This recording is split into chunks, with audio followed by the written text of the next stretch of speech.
Hello, today is the new episode of our new project Short Talks with Kitab, where we talk with talented and interesting representative of Turkic nations living in the Czech Republic. And today we have a really interesting guest, Yalin Yüregil. He is from Turkey and he is a vice chairman of Czech-Turkish Joint Chamber of Commerce. He is the founder of his company Yaya Agency, and he is the founder, one of the founders or co-founder of Turkish Improvisational Theatre in Prague. Hello Yalin. Hello, merhaba. Merhaba. Nasılsın? How are you? Great, all good. Great. So, thank you for having time to talk with us. Can you tell something about yourself? How did you get here to Prague? What brought you here? How long do you live here? Actually, I moved to Prague almost 12 years ago, in 2007. So I came here with an ISEC trainee. I was working as an ISECer for like 6-7 years. I finished my studies in Turkey. I was studying economics, and then I was looking for a traineeship. And then luckily I get matched with a traineeship here in Prague. And first I came here as a trainee for 3 months, and then it became another 3 months traineeship, and then it turned out to be a normal employee contract. And then I stayed in that company almost 7 years. So it was the longest traineeship ever in the universe. So that's how I came to Prague. And what kept you here? The beautiful life actually here kept me to be living in Prague. During all these 12 years I was living also in some other countries and also in Istanbul.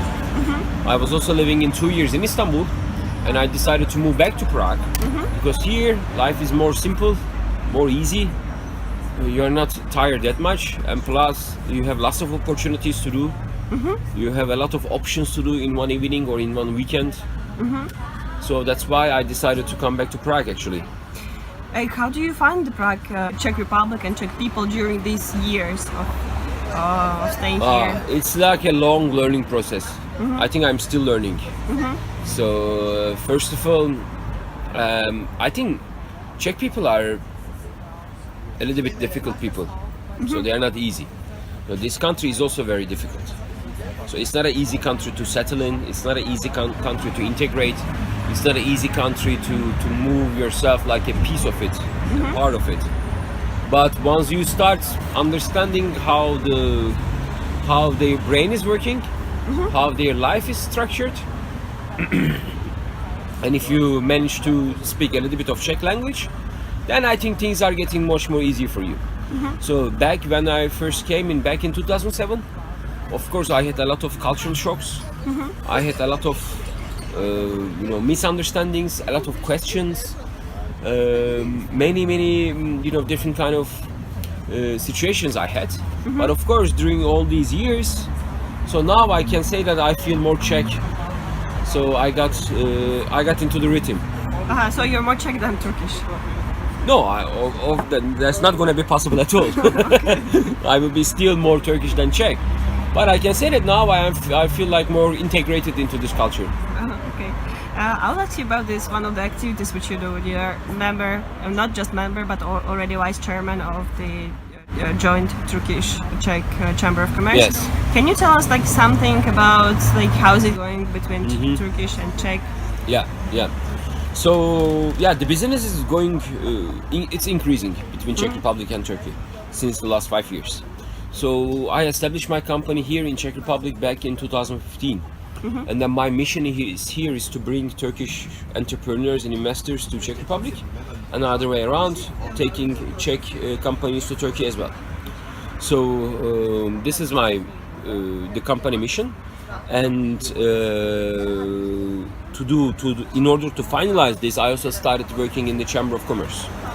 So basically the Chamber of Commerce is also doing the same thing which I want to do, making the business expansion happen between these two countries. So now the Chamber is for the last 5 years, it's a volunteer organization here. It's not like in Turkey, it's not mandatory. So we are trying to have new members, we are trying to have new companies into the Chamber. and to increase basically the awareness of the business opportunities in these two countries as well. Because in Turkey, Czech Republic is not that much well-known destination to go.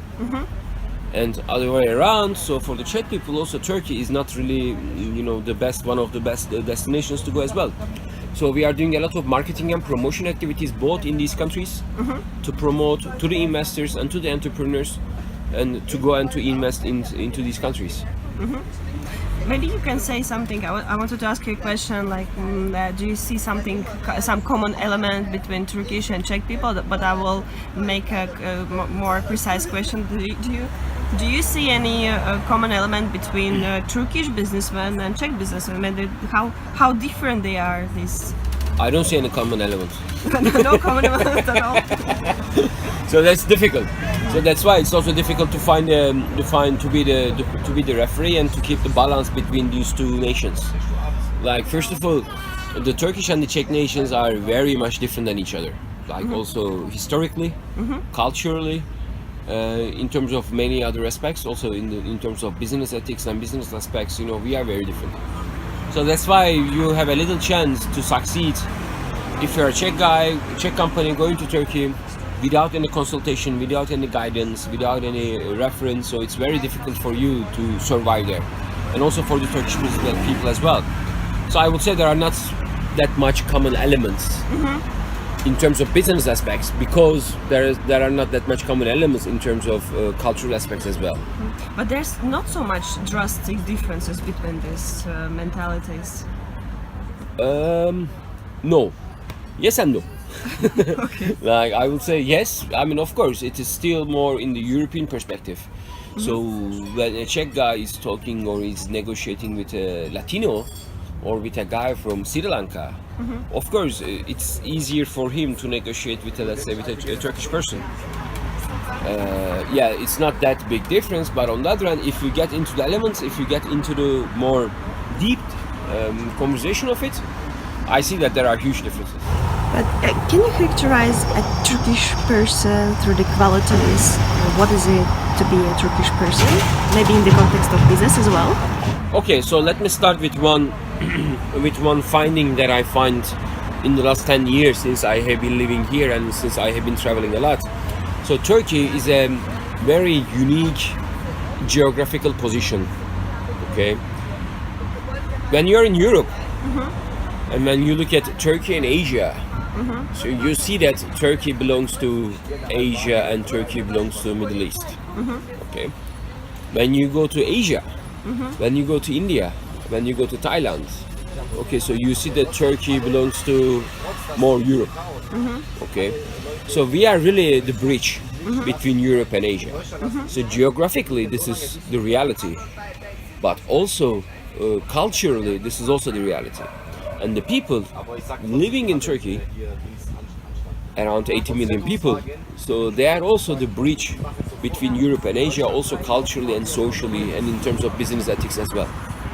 So this is one thing that which I can say. That's why, as that's a big bridge, so you can find many different kind of people, many different kind of cultural, different kind of perspectives, different kind of religions, beliefs, ethics, lives, anything in Turkey. Okay, so we are a very diverse country. But Europe, yeah, it's also diverse, but more, I think, internally diverse in Europe, and this also includes Czech Republic as well. So I think this big difference brings a lot of different kind of mindset to the Turkish people. Okay, so that's why it's really difficult for me to put Turkish people into one structure. Maybe, I don't know, maybe if you see someone in the street, or maybe if you heard the story of someone and you'll say like, this is 100% Turkish person. Okay, if he's shouting on the street, this Shouting is the on the Turkish street? person. Yeah, like more, let's say, speaking loudly. Okay, that's one thing. Or maybe swearing on the road, this might be also a Turkish person. Okay. But it's common for everyone, I guess. Is it? Yeah. I don't know, when we are very kind of, I think, more practical oriented. So we are more direct, we are more down to earth. Okay, we are more in this way. Maybe we are not clever, but we are smart. Okay. There's difference. Yeah, that's a big difference there. You know, I don't think that we are clever, but we are very smart. So like we find the shortcuts very easily. Okay, so we find in the system, whatever system is this, if it is not working, so Turkish people will find always the best and the shortest shortcut to achieve to the destination. Okay, I think this is a huge skill. It's a very important skill in the business life as well. Interesting. What about the opposite, the Czech people? How do you perceive them? So I will start with the outfit. Okay, so from the outside, that's one thing. The second thing is that you know, Czech people, fortunately and unfortunately, because of their history, so I don't think that they are very extrovert, and I don't think that they want to show themselves. This is also a difference in the Turkish mentality. So the Turkish mentality thinks that they are the center of the universe. The Turkish people think that everything is happening around them, but that's not true. Okay, and this is the Czech people are just the opposite. They just feel themselves very much introvert and very much, you know, lack of self-confidence and lack of also the, you know, the country and history confidence as well. So they don't feel themselves important. Really? Okay. You think so? Yeah, I think so. But the opposite way, the Turkish people feel themselves important more than They are. reality. Yeah, more than they are. Interesting. I thought like there maybe the Czech people are like reserved, not really introverts, because there's a lot of like extroverts. But if you're talking like in comparison with Turkish people, I understand your point. Yeah, you're right. Like reserved is a very adjective here to describe the Czech people, I think. And because they have been reserved, like for all their history, like in the whole country for the last, I don't know, 100 years, 150 years. So I think they had a lot of difficult times. Look, I am almost 40 years old. If I was not born in Adana, in Turkey, if I will be born here, so I will be living under communism till 13 years old, you know, wearing the same thing, doing the same thing like the other people, okay? And then after 13, you know, there will be no Iron Curtain anymore, okay? And then I will be going to the high school, and then the country is getting into EU, and then the country is getting into Schengen, and before that the country is separated into two, you know, Czech Republic and Slovakia. I cannot imagine this would happen in Turkey without any fight. Okay, that's also a huge difference. And I think similarity of Czech Republic is more like the west of Turkey, and Slovakia is more like the east of Turkey. Okay, so these two parts are separated without any fights. And then, you know, I'm getting into EU, we are getting into Schengen. Suddenly it's all around, you know, shopping malls. You think the peaceful nature of Czech people is actually the key to understand the Czech nature? Yeah, that's right. Okay, so you like, since you're a businessman, so how come why did you decide to open your company here? What's your company is doing? Okay, so my company is doing business development. So we are helping mainly Turkish entrepreneurs, investors to come to Czech Republic and Slovakia to establish their company here and to make their company grow in these two countries, also in Germany. So we are doing business development activities around this. First, I started also with the Czech Turkish Chamber of Commerce. I started finding buyers, distributors, wholesalers, basically creating sales channels in these two countries. That's where I started from. And then I said, okay, so if these companies wants to be successful, so then they need to have a successful operation here, which means that first they need to establish their company, which I started doing this, and then doing their bookkeeping, legal procedures, like official procedures here in Czech Republic and Slovakia. So first I started in 2012 in Slovakia, and then 2015 in Czech Republic. And then, you know, I was by myself only. It was like a one-man show business. So I was outsourcing everything. So, and then by the years passed, so the more clients I had, so I started doing everything internally. So now, you know, upstairs we have a team of around 10 people. So we are doing all the company establishment, bookkeeping, visa, legal services, business development services, like everything internally. how do you see the future of business cooperation between Czech and Turkey? I see it very bright. Like the last 5 years, it is developing rapidly, I would say, from both ways. Because I think these two countries has very much, they need to really a lot of projects which they can cope together, which they can work together. So, for example, Czech Republic is good at in many things, like in machinery, in manufacturing, in many know-how of this. This actually we discussed in our the Czech Turkic business forum in 2019. There's a lot of potentials for cooperation, and remember we were together with Yelin there to coordinate and actually organizing this event. Yes. I would like to ask you also about this Turkish improvisational theater. How did you come to this idea? Why did you do this? And why are you doing this? Yeah, so we are still doing it. Before Turkish improvisation here in Prague, back in 2008-9, I started with the English improvisation. So making theater and being on the stage was all the time that I was doing since high school times. So then after I moved to here, at that time with my ex-flatmate, we started doing an English improvisation. Okay, so I was doing this for like 1 year, improvisation theater in English, and then somehow the Turkish theater lovers somehow found each other.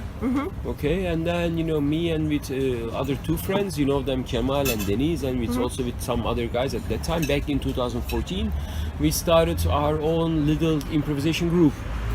So first we were practicing, and then we decided that okay, so now it's time to go for the audience. So since 2015 we have been doing occasionally Turkish improvisation theater performances in Prague. So usually the last 2-3 years we are doing it in Kapat, close to Narodni Divadlo, and almost every performance we are having, I don't know, 30, 40, sometimes 50 people of audience. It's not only Turkish people, it's also for Czech people, for foreigners, and also for the Czech people who already know some Turkish. So these people are coming to our performances. So it is very much based on volunteer basis, it's for free, so we are just making this for ourselves, just to have fun and to be together, and to have something interesting here as a hobby actually. And so it's in Turkish language? Yes, only. It's in Turkish language.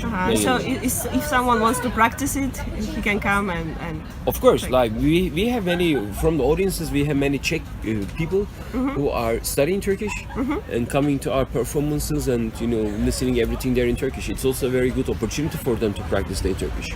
Interesting. So actually you are inviting us. Yeah, please. Next one, I don't know if it is gonna be and when it is gonna be. Okay. So yeah, I mean everybody is invited. Okay, actually we will put there the link to the Great. social media, and we will follow it. Great. Last question, because we're actually out of time. How people are reacting that you're from Turkey? Was there some curious situations and some Like Czech people, actually, they are reacting in this way. Are you crazy? Why are you here? Like in your country, you have beautiful food, beautiful sunshine, beautiful people. Like everything is beautiful, nice.